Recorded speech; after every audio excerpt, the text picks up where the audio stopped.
So, you want to be a product manager? But that one word, technology, feels like this big, scary wall of code and jargon you can't get past. Well, you're in the right place. In this explainer, we're going to tear that wall down brick by brick. Let's get into it.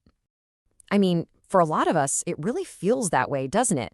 You hear words like AI, servers, algorithms, and it all sounds like some kind of secret language. It's super intimidating, especially if you don't have an engineering degree. But what if I told you it's not magic at all? Not even close.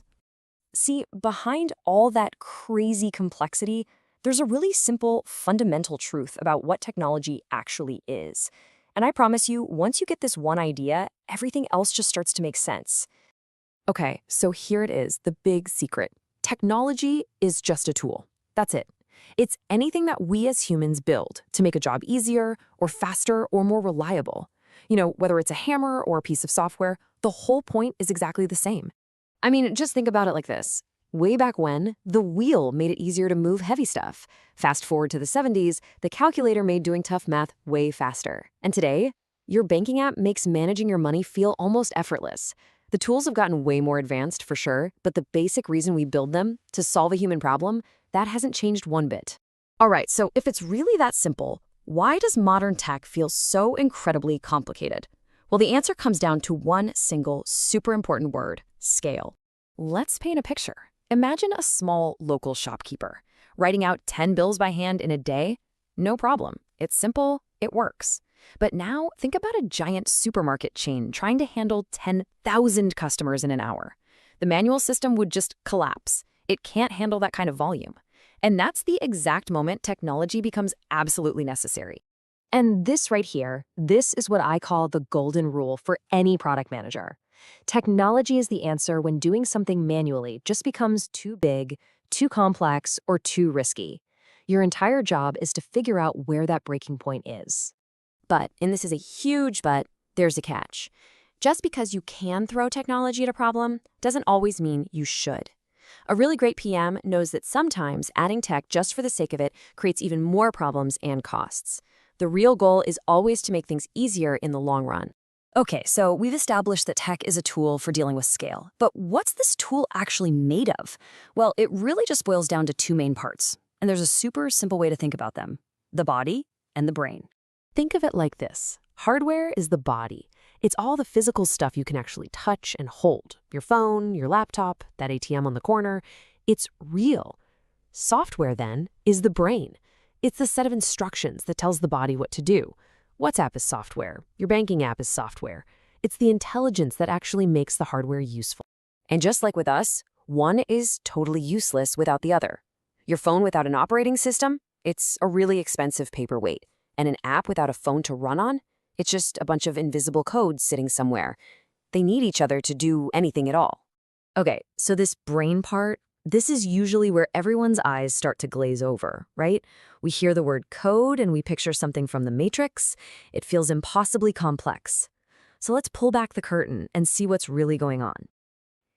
At its deepest, most fundamental level, all software is just a giant list of simple decisions. It's just, if this happens, then do that. Or if this other thing happens, then do this instead.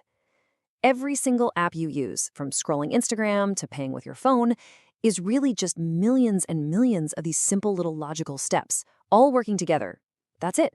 That's the big secret behind the code. All right, theory time is over. Let's make this super real and put it all together with an example that pretty much everyone knows and loves: getting food delivered to your door. This is going to make the why of technology click. Think about the old way of ordering food. The whole manual process was full of annoying little problems, wasn't it? You had to call, hope they got the order right, fumble for cash when it arrived, and you had no idea where your food was. Software just smooths out all those bumps. It automates the payments, finds a driver for you, and lets you track your pizza in real time. It takes all that friction and error out of the system so it can work for thousands of people at once. So we've demystified the tech. We know what it is and why we use it. Now for the most important question. Where do you, the product manager, actually fit into all of this? This is key. Let me be as clear as I possibly can be on this. Your job is not to build the technology. You don't have to be the one writing the code. That is what engineers do. And frankly, they're the experts. Your role is something different, and it's just as important. Your job is to become an expert on the problem. You have to understand it inside and out, all that friction in the food delivery process, for instance. Then, you decide where technology could be the right tool to fix it. And from there, you're the one balancing the trade-offs. Should we build it fast? Should we build it cheap? Should we build it perfectly? You are the strategic mind behind the whole operation. And that brings us to the biggest myth in the entire industry, the one that stops so many talented people from even trying. You do not need to know how to code. It's just not true. What you do need to know is how to think, how to break down a problem, how to talk with engineers about what's possible, and how to make smart decisions. So I want you to remember this. As a product manager, you are the architect.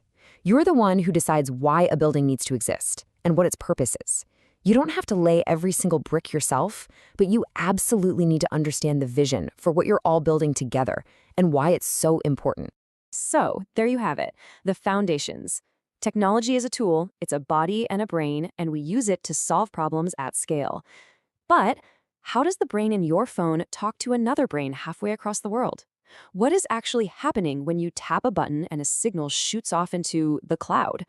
Well, that's exactly what we're going to break down next time. See you then. If this video helped, you might want to subscribe. Click the bell icon to get notified when the next one drops so you don't miss it.